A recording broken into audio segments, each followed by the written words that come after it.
Welcome back to Marshall Remodel. This is the Mad County Build Series, and on today's show we are going to be talking about how we finished our concrete floors. When we're talking about concrete floors, there's a couple of things we need to understand. First, concrete floors are extremely durable. They're strong. They're an amazing way to heat your house when you have radiant tubing in them. But there are a couple issues with concrete floors that we need to understand, and one of those is it cracks. And I know I've talked about this before. That's why I cut so many stress cut, relief cuts in my concrete 4x4 squares. And the second thing we need to understand that can be problematic with concrete is that it's very porous. So that means it stains easily. There are a ton of products out there that you can seal your concrete floors with. There's different ways you can finish it. The reason I chose what I chose is because I wanted to make sure that I had a really good coverage on my floor to keep it from staining. I've used epoxy in the past on concrete counters and it's worked amazing. And the thing I like about epoxy is it gives you this illusion of depth that I think is pretty cool. It fills in where your grout is and the surface of your concrete, it fills that in and levels it. So when you're sweeping or you're mopping, you're not loading up those joints with dirt and stuff like that. So those are some reasons why I chose epoxy. Now, epoxy will leave a really, really high gloss if you don't do anything else. So we went one step further and used a polyurethane satin over our epoxy just to kind of kill some of that high gloss and get the look that we wanted. As we go through this show, we'll talk about each step that we took to get our floors the way we did, the problems we had, how you can avoid those problems, how you can do a little bit better job. But at the end, our result is exactly what we wanted. We have kind of a rustic, this is a post frame home, as you all know. We kind of have more of a rustic kind of feel here. So there are some imperfections, but they go right along with the house, and they're, unless you're really looking, you can't see them. So we are extremely happy with the results. So let's go ahead and jump in how we got our floors the way we got them. So step one is to grind your floors, and this is a machine. It's got diamond grinders on it, and you can grind it at different levels. The more aggressive you are grinding it, the more aggregate that's in the concrete will show up. But this is the first step. What this does is it cleans all of the grout off, it cleans all the paint, it cleans all of the debris off your floors and prepares the concrete to accept the epoxy. This portion of the project we hired out at 50 cents a square foot, so it cost us a little over $1,000 to have our floor ground. But after watching the process, I think next time I would rent the equipment and do it myself. I did find a place in town that has this equipment that you can rent at a reasonable price, and I think on my next attempt at this, I will try it on my own.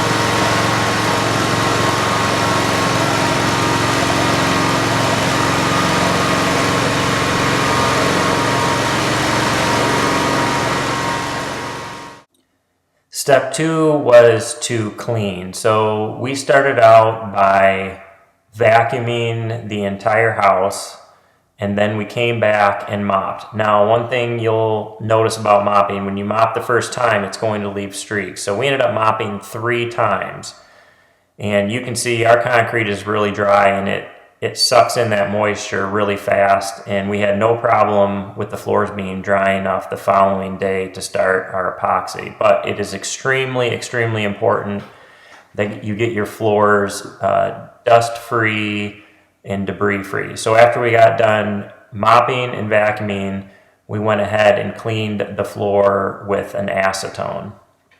And that was the final step before our seal coat of epoxy. So for the seal coat of epoxy, I just had a squeegee and then a small roller and a big roller. So you're just going to dump the epoxy on, spread it out with the squeegee, and then back roll it. All right, guys, it's time to put down the epoxy, and we're using epoxy from Z Counterform. They were actually nice enough to provide the epoxy for this project. We originally found Z Counterform, a house that I remodeled.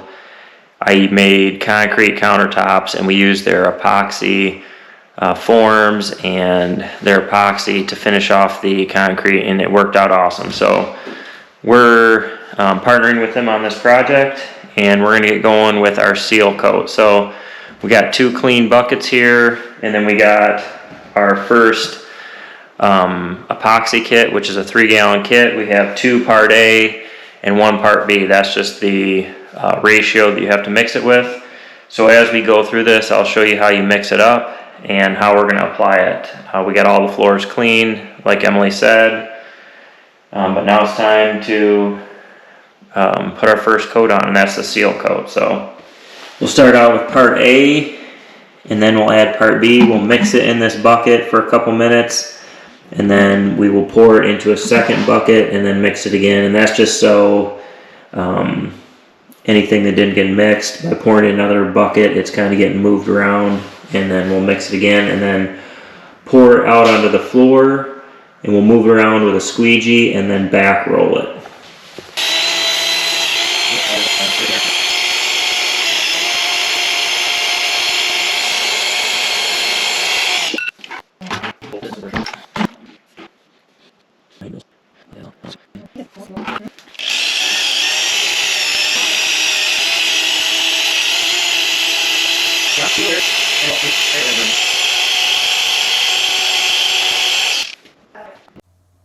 So this process went fairly smooth. I would say if I was to do it again, I would have a second pair of the slip-ons with the spikes on them. As you can see, I'm wearing those right now, so that Emily could help spread the epoxy faster.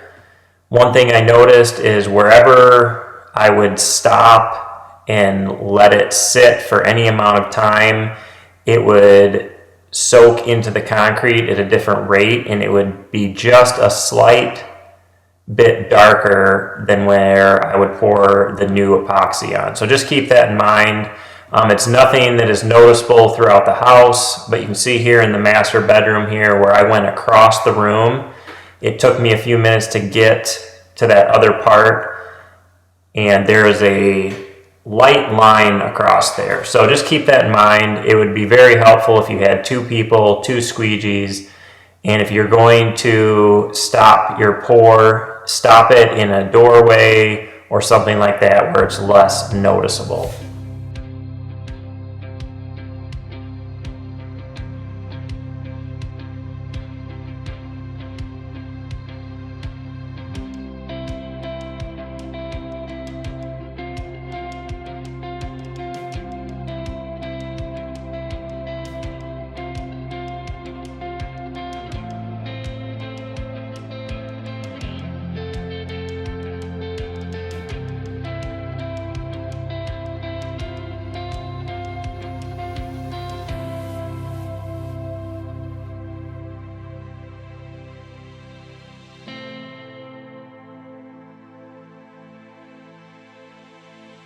Everything looks pretty good. We'll just kind of take a look at this right now. This is the seal coat, and it's looking pretty good. It's a little darker than we wanted, but you know, the grout lines turned out great.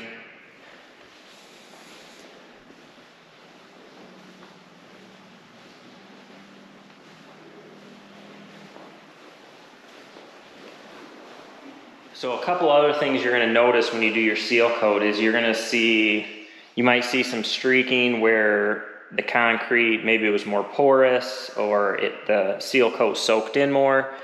You might see some little like roughness, but when you do that final float coat, all that should disappear. And if you're nervous, you can always lightly sand and then wipe it off if you feel like that you have air bubbles or whatnot. So, but you can see kind of this, how it's a little different shade, but that should all disappear when we put this final coat on. So we're good and clean here, and we're gonna get going.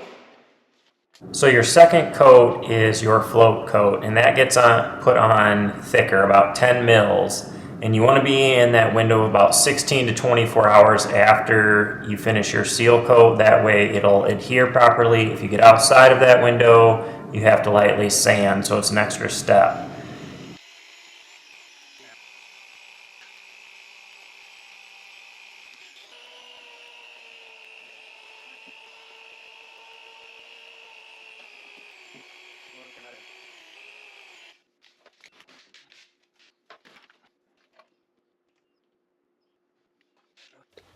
So right there you saw that we added some metallic powder, and we added a very little amount. I think it was 1 tablespoon per 3 gallons.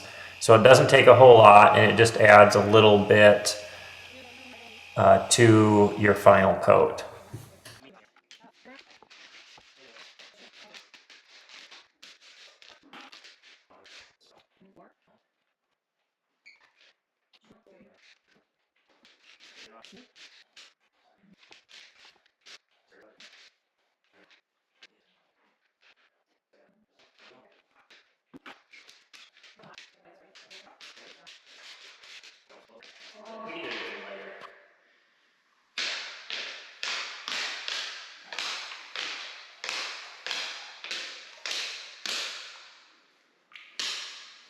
Yeah, on the big area, I'll get a close-up of it coming out.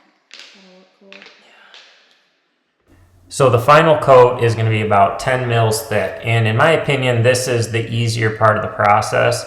However, I did encounter some problems, and we started out really well. The master suite is where we started, and the squeegee that I have has little V's cut into it, and as I went through the process, those started to get built up with epoxy, and it started to stick there, so I couldn't get the epoxy to flow through there properly. So I guess a way you could solve that is to clean it as you go, or to have multiple squeegees ready to go so you don't have this problem.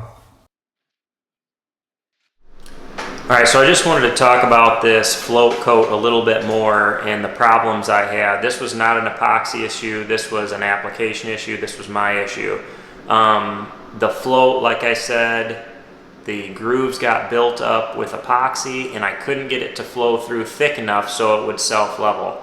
I did end up, having a pretty good finish, but it's not perfect, and that comes down to a couple things. One, the float or the squeegee I had was a problem, and two, with an area as big as I had, I really needed a second person with a second squeegee and a second set of spikes to spread that quicker than what I did. So like I said, I ended up with a pretty good result. However, you could improve your results by either having a different squeegee that doesn't build up over time. I think a metal one would work better than the rubber one I had.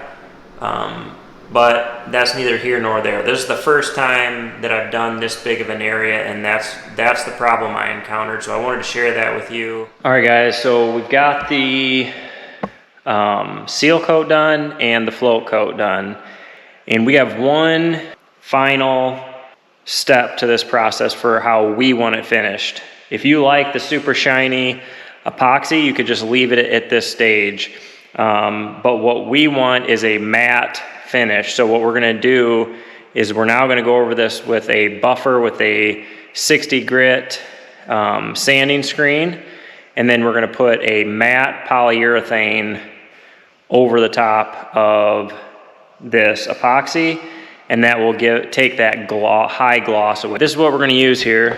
I rented this. It was like $44 for the day.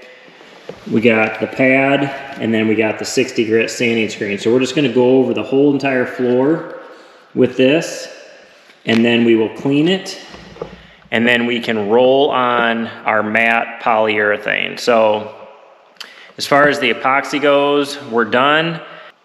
Yeah, I mean, it looks pretty awesome. We just want to tone down that high gloss to more of a matte finish. So we're gonna get going. I'm gonna get this all set up, and then I'm gonna start sanding this. And then in the corners where I can't get with this round one, I'll just use my hand sander. I got some 60 grit sandpaper for that. And we'll get this all sanded down and ready to go tomorrow morning. We'll get that polyurethane rolled on, and then hopefully it will be what we want, and we can move on to the rest of the finishing up the inside of this house. So I guess let's get going and hooking this thing up and get sanding.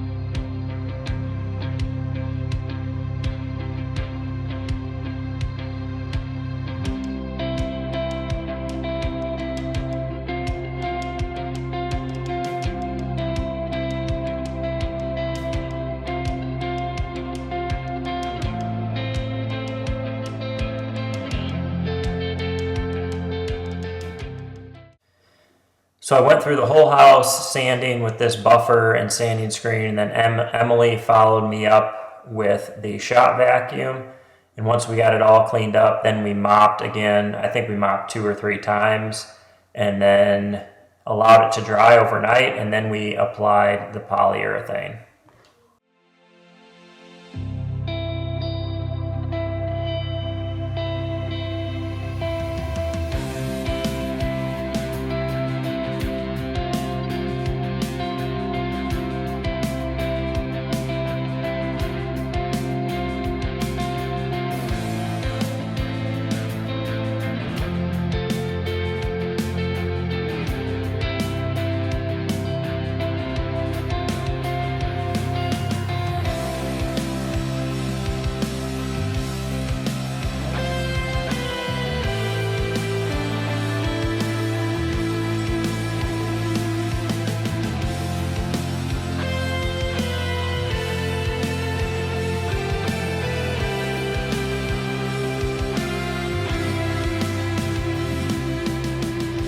Alright guys, so now that we have this done, we are pretty happy.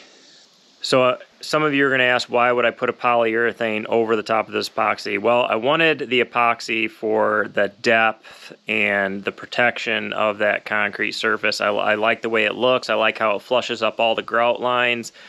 And then you put that polyurethane over to tone that shine down, and you get the UV protection of a polyurethane over the epoxy, and you end up with a really solid flooring system that I think will last a really long time. So we're pretty pumped about it. It turned out really good. When you're putting down that polyurethane, that can be a little tricky. You just have to roll north to south and then follow up by rolling east to west, making sure that you kind of hide all your lines. So it is a little bit tricky, but as long as you take your time, you can get good results. So I hope, guys, that this video was enjoyable. If you have any questions about this process that we did, feel free to put them in the comments, and we'll do our best to answer them. But again, thanks for watching, and we will catch you on the next video.